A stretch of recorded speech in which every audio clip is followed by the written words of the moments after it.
You feel that electricity? It can only be one thing. It is Super Bowl night, baby. This is the night when all Americans gather in front of the TV like one extended family to watch the premiere of Tracker. Tracker, he's a human air tag. Also, the football game. And what a game it was. For the second time in Super Bowl history, we went to extra innings. So, I think we all know the real winners were CBS ad sales. In overtime, San Francisco got the ball first and put it through the uprights for 3 points. And between the two teams, is this true? They kicked 7 field goals in this game. I'm sorry, but since when is football played with the feet? Then, Kansas City got the ball back and would lose the game if they did not score. And you could hear sphincters snapping shut all over the Midwest. But Patrick Mahomes drove the Chiefs down the field for this game-winning score right there. Boom. Come on. Wow. Finally. Come on out. Hey, come on. Fantastic. Finally, something good happened for Taylor Swift. Now, in the lead-up to the game, Taylor's beau, Travis Kelce, arrived dressed like a sparkly trash bag. Oh, also, this is before the game started, right? Before the game started, Homeland Security showed a bunch of counterfeit merchandise they had seized, okay, which is too bad, because I, for one, was looking forward to getting a T-shirt celebrating Super Bowl champs, the Kansas City Chorfs. Go Chorfs. There was also a big betting opportunity during the commercials, and it involved retired tight end and gym teacher whose sex ed presentation just got really uncomfortable. Rob Gronkowski. You see, Gronk has been appearing in an ad called the FanDuel Kick of Destiny 2, where fans could place $5 bet on whether he will make it or miss a field goal. Well, today was the big day. Gronk lined up the kick and missed wide right. Okay, it's embarrassing, but not as embarrassing as doing that in the helmet they normally serve ice cream in. We also got our first look at the trailer for Wicked Part 1. Yeah. Which is why at your Super Bowl party, that one nephew who doesn't care about the game suddenly started screaming and needed a minute to collect themselves.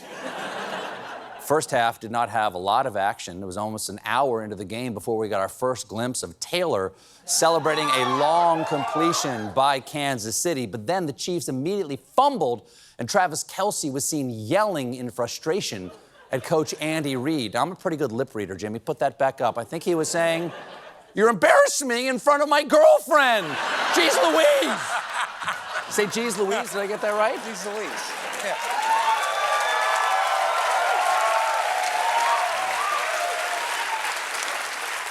Even though her boy toy was angry, Tay-Tay still had some fun. At one point, she was caught chugging her beer on the Jumbotron. Okay. Hey, please have fun, Taylor, but please make sure you have a designated driver for your private jet. Then the NFL tweeted her beer chug, accompanied simply with the word, icon. If that's what makes you an icon, then my Aunt Rita is an iconaholic. But, hi, Rita.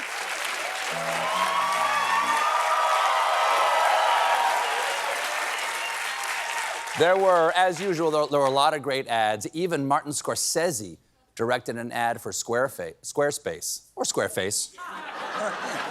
Scorsese is the most brilliant director to do a Super Bowl ad since Ingmar Bergman's 1984 ad for Wendy's. Rädd för att bli bunden. Rädd för att komma bort från teatern. Rädd för smärta. Rädd för att dö.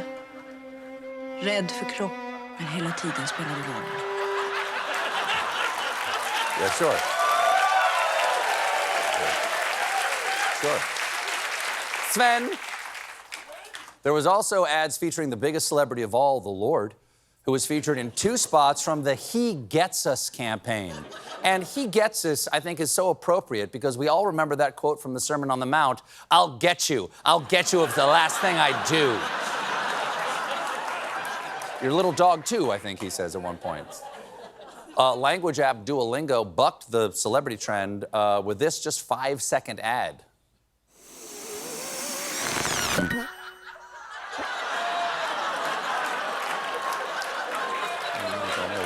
Sure. Yes, it looks weird, but his ass is now fluent in Spanish. Okay, the score was 10-3 at halftime when we were treated to an amazing performance by Usher. Woo. The theme was "Help, I'm trapped in a jack-o'-lantern." Usher sang so many of his hits, like "Who cares what he sang? Look at those abs, baby." Bare nipples at the Super Bowl halftime show. CBS is back, baby. All is forgiven. It was a great performance by Usher. He was joined by some incredible artists, including Alicia Keys, Ludacris, Her, and Lil Jon. How would you rate your performance, Lil Jon? What? I said, how would you rate your performance? Okay. He's his own harshest critic. But what? Maybe the biggest news from the halftime show is how little it pays to be in it. Because while it does offer extraordinary levels of exposure, the gig comes with a $0 paycheck. Lil Jon, your thoughts? What? After halftime, the game bogged down in a slow defensive back and forth, but the big news is that Verizon released an ad featuring Beyoncé, and moments after it aired, she announced a country-themed Renaissance Part 2 album. Wow, that is incredible. I cannot wait for the album to drop. I'm a huge fan, but I do have to say, announcing your album during the Super Bowl has real getting engaged during your sister's baby shower energy. Now, the stakes were not just high out on the field. This Super Bowl set a record for betting, with 1 in 4 Americans betting on the game. To which Americans responded, 1 in 4? I like those odds. Where's the ATM? No, I'm good. I'm due to pay out. Gamblers also bet on the length of the national anthem, with an over-under of 90.5 seconds. Now, technically, and I just found this out, betting on the national anthem is illegal here in the United States, which is why DraftKings and FanDuel only allowed it for Canadian bettors. Hey, Canadians, bet on your own national anthem. And take the under on how many people know the words. Oh, Canada, it's been 1 week since you looked at me. Is that it? Is that it? Is the chicken to China, the Chinese chicken? You have a drumstick and your brain starts clicking? Gambling ads were all over the broadcast tonight. One for the sports book BetMGM featured Vince Vaughn, Wayne Gretzky, and a whole lot of Tom Brady. And you know, after his crypto ad, you gotta respect Tom's dedication to helping your uncle lose the rest of his money. Now, if any of you out there, if you actually really want to go to the game itself live, experts say this was the priciest Super Bowl ever, with some tickets on sale for $100,000. It's a lot, but of course, the memories will last a lifetime, unless you're one of the players. Now, if you're upset, if you're... What? If you're upset that your team lost tonight, you may be part of a growing trend. Angry football fans who keep punching their TVs. This is true. Let's go to the highlights, Jim. Hey!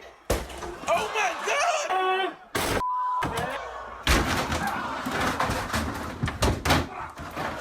But I don't want my audience out there destroying the device they use to watch my show. And now you won't have to, thanks to our new sponsor. There's a 2nd and 8 throw, incomplete. No! Is your sports season being ruined by a loved one who can't handle it when their team loses? Tired of cleaning up shrapnel, not being able to watch your shows? And what about the cost? There's gotta be a better way. Introducing the Samsung Punchable TV, the first fully plush, rage-resistant flat screen that is safe to punch, club, stab, knee, headbutt, slam, chew, drive over with a car, or hurl from a building into a dumpster, leaving you to enjoy your leisure time in peace. You're doing great, honey. Punchable TV works no matter what brings you to the game. Where's Taylor? She was supposed to be in the box with Blake Lively! Ah! And it's not just for sports. You'll remember. Wait, where's Niles?